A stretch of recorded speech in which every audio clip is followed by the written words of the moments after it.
जैसे कि बाइबल में लिखा है, वह थके हुए को बल देता है और शक्तिहीन को बहुत सामर्थ्य देता है। इसी वचन के द्वारा परमेश्वर ने इन्हें गवाही के साथ खड़ा किया। सबको जय मसीह की। मेरा नाम ज्योति है, ये मेरे पापा हैं, इनका नाम चेतराम है। हम यूपी के रहने वाले हैं। आज मैं अपने जीवन की गवाही देने जा रही हूँ। फरवरी 2020 में एक दिन मैं अपने घर पर बैठी हुई थी, दोपहर का समय था और अचानक राइट बाजू में दर्द हुआ बहुत ज़्यादा। तो मम्मा को बताया, मम्मा डॉक्टर के पास लेके गए और डॉक्टर ने इंजेक्शन लगाया मेडिसिन दी खाने के लिए। अगले दिन जब मैं सुबह उठी तब हाथ में बिल्कुल मूवमेंट नहीं था, अब राइट हैंड बिल्कुल काम करना बंद कर दिया था। तो हम सब ने सोचा कि शायद डॉक्टर ने इंजेक्शन गलत लगा दिया या दवाइयाँ गलत दे दी, तो इसी कारण शायद नहीं हो रहा है। 1-2 दिन वेट किया। उस समय हम लुधियाना में रहते थे और उसी समय मेरे परिवार वाले लुधियाना के हॉस्पिटल में लेके गए, डॉक्टर को दिखाया। डॉक्टर ने एमआरआई लिखा, एमआरआई कराया, टेस्ट कराए, तो डॉक्टर ने पैरालाइज बताया और डॉक्टर ने बोला अगर इनका ट्रीटमेंट अगर जल्दी नहीं कराओगे तो अटैक्स बढ़ते जाएंगे। वहाँ पे 4-5 दिन हम हॉस्पिटल में एडमिट रहे और डॉक्टर ने उस समय सर्जरी के लिए बोला कि तुम सर्जरी होगी। जब डॉक्टर ने बताया कि सर्जरी होगी बेटी की, तो उन्होंने बताया 1.5 लाख रुपए खर्चा होगा। मेरे पास पैसे नहीं थे। पैसे न होने के कारण वहाँ से मैंने छुट्टी करा ली। छुट्टी करा के यूपी चले गए। वहाँ पहुँचे तो कानपुर में एक हॉस्पिटल में दिखाया, वो होम्योपैथिक हॉस्पिटल था।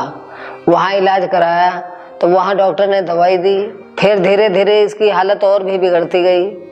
इसके दर्द ज़्यादा बढ़ गए, पैर से दर्द स्टार्ट हुआ और सर तक पहुँच गया, पूरे बदन में दर्द होने लगा। जब मेरी बेटी की ज्यादा हालत और बिगड़ गई तब हम कानपुर के दूसरे हॉस्पिटल में ले गए। जब मेरे घर वाले मुझे कानपुर के दूसरे हॉस्पिटल में लेकर गए तब दूसरी बार मेरे अटैक हुआ पैरालाइज का। जब मुझे दूसरी बार पैरालाइज का अटैक हुआ तो जिस हॉस्पिटल में हम थे वहाँ पे डॉक्टरों ने जवाब दे दिया था। तब वहाँ से हम सीधा लखनऊ गए। लखनऊ में एक हॉस्पिटल में दिखाया। मेरी आंखों की रोशनी और मेरी आवाज़ और मेरे कानों का सुनना सब बंद हो गया था और डॉक्टर ने वहाँ पे बहुत से 10 से 15 इंजेक्शन लगाए पर दर्द बंद नहीं हुई। उसके बाद फिर वो डॉक्टर्स ने भी जवाब दे दिया, उन्होंने भी कह दिया कि इसकी बहुत ज़्यादा सीरियस हालत है, इसे और कहीं दिखाओ और किसी हॉस्पिटल में दिखाओ। फिर हम इसे लखनऊ के बड़े हॉस्पिटल ले गए, वहाँ इलाज कराया। डॉक्टर को सारी एमआरआई रिपोर्टें, सारी जितनी रिपोर्टें दिखाई। डॉक्टर ने रिपोर्टें देखी, उसके समझ में नहीं कुछ आया। उसने लड़की को पागल करार दे दिया, पागल बता दिया। जब उसने पागल बता दिया तो मैं वहाँ से छुट्टी ले लिया। मैं कहा यहाँ नहीं दिखाऊं, किसी और डॉक्टर को दिखाऊंगा। मैं लेकर के घर चला गया अपने पिंड। जब मैं अपने गाँव वाले डॉक्टर के पास लेकर के गया तो उसको सारी रिपोर्टें दिखाई। रिपोर्टें देखी, उसने बोला तुम्हारी बेटी को तीसरा पैरालाइज का अटैक हुआ है। लगातार अटैक होने की वजह से इसके सर में जो है ब्लड के क्लॉट्स बन गए हैं। डॉक्टर बोला अब हमें इसका इलाज चालू करना होगा, इलेक्ट्रिक शॉक देने पड़ेंगे। डॉक्टर ने इसका इलाज चालू कर दिया।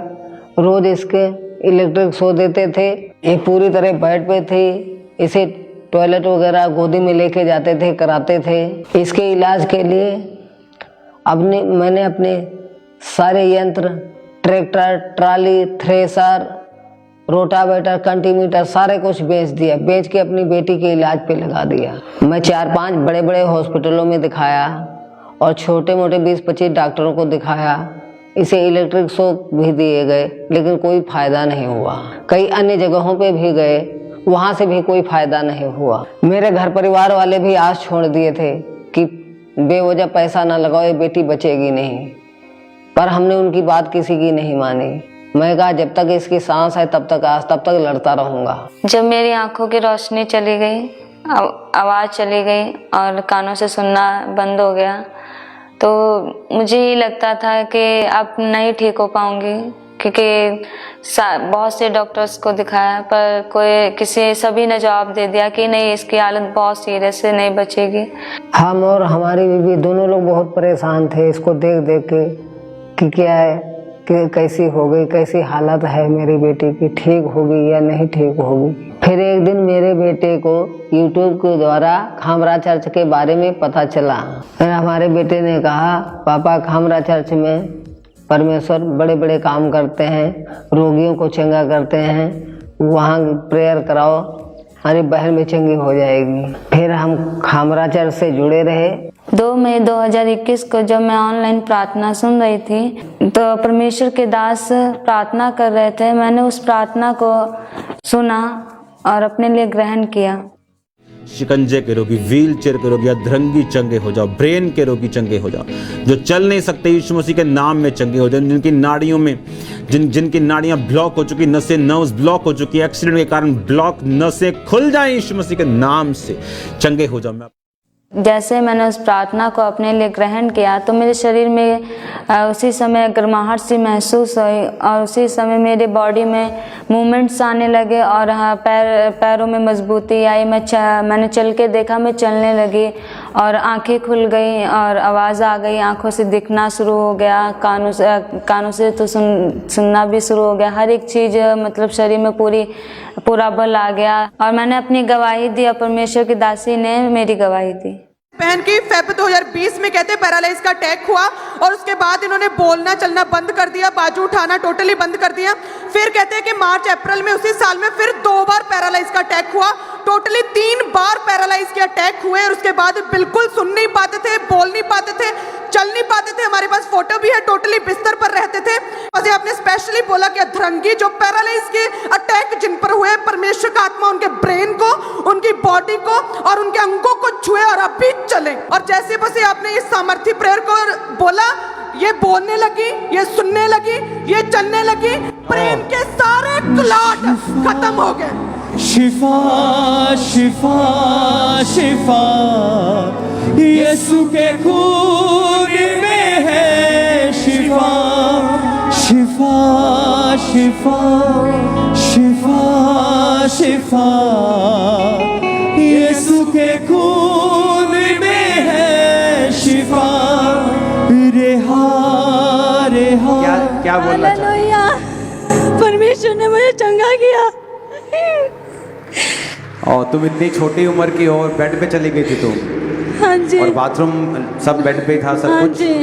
ओह जीसस, दोनों हाथों को उठा के दिखाओ। रेहा रेहा रेहा रेहा किया है उसने सबको रेहा। उस दिन से मैं पूरी तरह ठीक हूँ और हाथों पैरों में बिल्कुल पूरी जान है, ताकत है, बल है, हर एक चीज़ है। कोई भी प्रॉब्लम नहीं, कोई भी दिक्कत नहीं है, सब पूरी तरह हील हूँ। आज तक मैं अभी तक बिल्कुल हील हूँ। उसके बाद मैं अपने घर का सारा काम करती हूँ, खाना बनाना, बर्तन सफाई, हर एक चीज़ करती हूँ। अपने केयर, नहाना धोना, कपड़े धोना, हर एक चीज़ मैं करती हूँ। कोई भी दिक्कत नहीं, कोई भी परेशानी नहीं है और सारी अपनी केयर खुद अपने आप कर रही हूँ। उसके बाद मैं डॉक्टर के पास गई और टेस्ट कराए, रिपोर्टें डॉक्टर्स ने देखी और डॉक्टर्स बिल्कुल शॉकेड थे, हैरान थे बिल्कुल कि ये कैसे हो गया। सारी रिपोर्टें सारी नॉर्मल थी और जो दिमाग में जो क्लॉट्स बने थे ब्लड के वो बिल्कुल गायब थे। हैरान थे कि ये पूरी रीति से इसके क्लॉट्स कैसे ख़त्म हो गए, बिना सर्जरी के, बिना ऑपरेशन के, मतलब कैसे हो गया ये, कैसे हो गया। वो खुद हैरान थे। जो व्हील चेयर्स पे हैं, शिकंजों पे हैं, बेड पे हैं, मैं उन्हें यही कहना चाहती हूँ कि जीवित खुदा पे विश्वास कीजिए, परमेश्वर पे विश्वास कीजिए, क्योंकि जो मनुष्य से नहीं हो सकता वो परमेश्वर से कार्य हो सकता है। परमेश्वर अद्भुत कार्य करने वाला परमेश्वर है। जिस प्रकार परमेश्वर ने मेरे जीवन में एक अच्छी बड़ी हीलिंग दी मुझे और अद्भुत बड़ा कार्य किया मेरे जीवन में, उसी प्रकार आप सभी के जीवन में परमेश्वर, जीवित परमेश्वर आपके जीवन में भी हीलिंग और बड़े अद्भुत बड़े कार्य करेगा। जिस तरह परमेश्वर ने मुझे एक नया जीवन दिया है, मेरा विश्वास है कि आप सभी को परमेश्वर नया जीवन देगा। अब मैं खुश हूँ, मेरा परिवार भी बहुत ज़्यादा खुश है।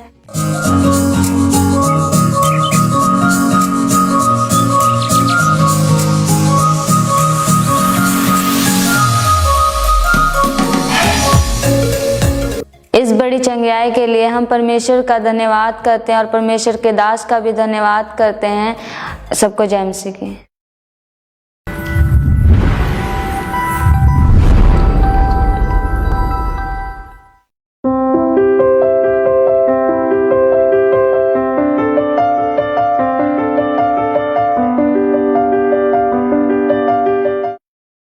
जैसा कि बाइबल में लिखा है, मैं तुम्हारा चंगा करने वाला यहोवा राफा हूँ। तो आइए हम देखते हैं कि कैसे परमेश्वर ने यह वचन इनके जीवन में पूरा किया।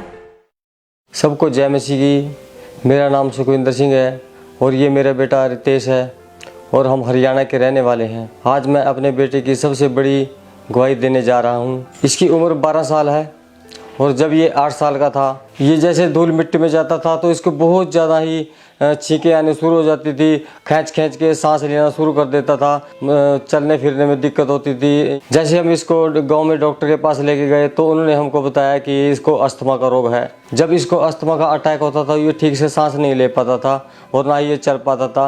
बिस्तर पर ये पड़ा जोर जोर के सांस लेने शुरू कर देता था। तो हम ये सोचते थे कि इसको आगे जाके हम इसको मतलब कि बहुत ज़्यादा दिक्कत होगी, हम इसका इलाज कहाँ से कराएं, क्योंकि हमारे पास इतने पैसे नहीं थे कि हम इसको कहीं बड़ा ट्रीटमेंट दें या किसी बड़े डॉक्टर को इसको दिखाएं। तो जैसे ही हम इसको गांव में डॉक्टर के पास लेकर चले गए तो हम इसको कम से कम हमने इसको 1 साल वहां से दवाई खिलाई। तो हम इसको जैसे ही कोई कहीं पर बता देता हमें तो उसको वहीं पर लेकर चले जाते थे। ऐसे करते करते हम इसको कभी इस डॉक्टर से कभी दूसरे डॉक्टर को दिखाते रहे, लेकिन इसको कोई भी आराम नहीं मिला और इसके जो रोग था वो बढ़ता ही चला गया। जैसे इसके छाती में दर्द रहना शुरू हो गया और उसको सांस लेने में प्रॉब्लम रहनी शुरू हो गई।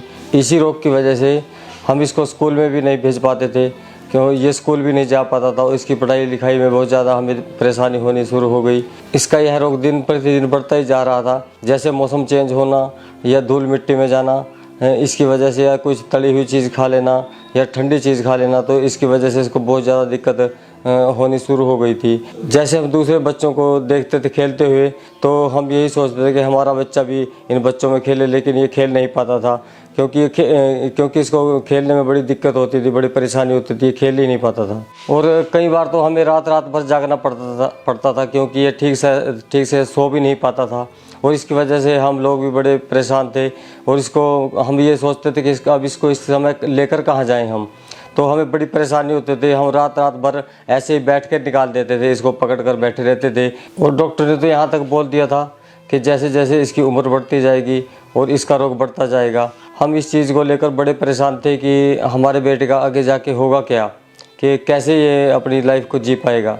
तो हम इस चीज़ को, इसकी बीमारी को लेकर के हम घर में बड़े परेशान रहने लगे। जैसे ही हम इसको रात भर इसको देखते थे इस हालत में तो हमें रोना आता था और हम ये सोचते थे कि जैसे हमने सुना हुआ था कि लोग पंप का सहारा लेकर सांस लेते हैं, तो कहीं हमारा बेटा भी ऐसे ना इस जीवन को जिए। हमने अपने बेटे को अस्थमा के रोग के कारण बहुत से डॉक्टरों को दिखाया, बहुत से डॉक्टरों से हमने इसको दवाई मेडिसिन दिलाई और बहुत से मेडिकल स्टोर से भी हमने इसको मेडिसिन दिलाई, लेकिन इसका रोग घटने की बजाय बढ़ता ही जा रहा था। जब हम इसको इस हालत में देखते थे तो हम दोनों पति पत्नी बहुत ज़्यादा परेशान थे, क्योंकि एक तो हमारे पास पैसा नहीं था कि हम इसको किसी अच्छे डॉक्टर के पास लेकर जाएं, किसी बड़े हॉस्पिटल में दिखाएं।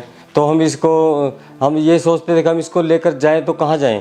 और जब मेरा बेटा अस्थमा के रोग के कारण बहुत ज़्यादा परेशान था, बहुत ज़्यादा दिक्कत में था, तो हमें यूट्यूब के माध्यम से खामरा चर्च के बारे में पता चला कि खामरा चर्च में लोग हील होते हैं, चंगे होते हैं, बहुत सी बीमारियों से निजात पाते हैं। तो मैंने भी देखना शुरू किया और अपने बेटे के लिए मैंने उन चीज़ों को रिसीव करना शुरू कर दिया। 6 अक्टूबर 2022 को जब हम खामरा चर्च में डिलीवरी मीटिंग में आए, परमेश्वर के दास ने अस्थमा के रोगियों के लिए स्पेशल प्रेयर की। राइट नाउ परमेश्वर का आत्मा मुझसे कह रहा है, जिसको दमे का रोग है राइट नाउ वो भागे, जिसको दमा है वो भागे। खुदावंद का रूह मुझे बता रहा है वो दमा, वो स्पिरिट तुझे छोड़ के चली जाएगी। जैसे ही तू इन वर्ड्स को फॉलो करेगा वो दमा तुझे छोड़ के जा चुका है। पूरे विश्वास के साथ मैंने अपने बेटे के लिए इस प्रार्थना को रिसीव किया और जैसे ही हम घर गए तो हमने अपने बेटे को चेक किया तो वो बिल्कुल ठीक था। उस प्रेयर के बाद मेरा बेटा उस अस्थमा के रोग से बिल्कुल आज़ाद है और अब मेरा बेटा वो सब चीज़ें कर लेता है जो पहले नहीं कर पाता था। अब ये अच्छे से सीढ़ियाँ भी चढ़ लेता है, अच्छे से बच्चों के साथ खेल भी लेता है और सही तरीके से अब ये स्कूल भी जाता है, अपनी स्टडी भी करता है। अब इसको किसी भी तरह से किसी प्रकार की कोई मेडिसिन की ज़रूरत नहीं है। मेरा नाम रितेश है और मैं अस्थमा के रोग से पूरा आज़ाद हूँ और मैं अपने दोस्तों के साथ खेल पा रहा हूँ, दौड़ पा रहा हूँ। अब मेरा कोई सांस नहीं फूलता और मैं अच्छे से चल भी पाता हूँ और मुझे सीढ़ियाँ चढ़ने में भी कोई दिक्कत नहीं होती। अब हम अपने बेटे के साथ बहुत खुश हैं और हम पर अपने बच्चे के साथ अच्छे से खुशी के साथ अपना जीवन व्यतीत कर रहे हैं। जिनके बच्चे आज भी इस बीमारी से परेशान हैं या ग्रसित हैं, तो मैं उनको यही कहना चाहता हूँ कि आप एक जीवित चर्च के साथ जुड़ें,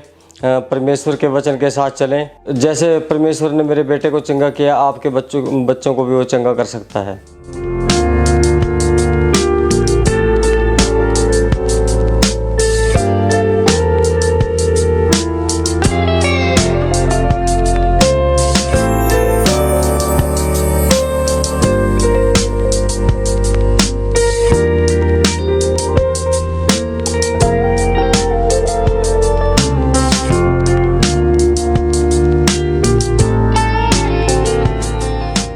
इसकी बड़ी चंगाई के लिए मैं प्रभु का धन्यवाद करता हूं और परमेश्वर के दास का भी धन्यवाद करता हूं। सभी को जय मसीह की। तारीफ करें जोर से, शब्द तालियों के साथ जोर दे, ऑनलाइन प्रोडक्शन जोर दे परमेश्वर की तारीफ करें। वंदिदा यीशु में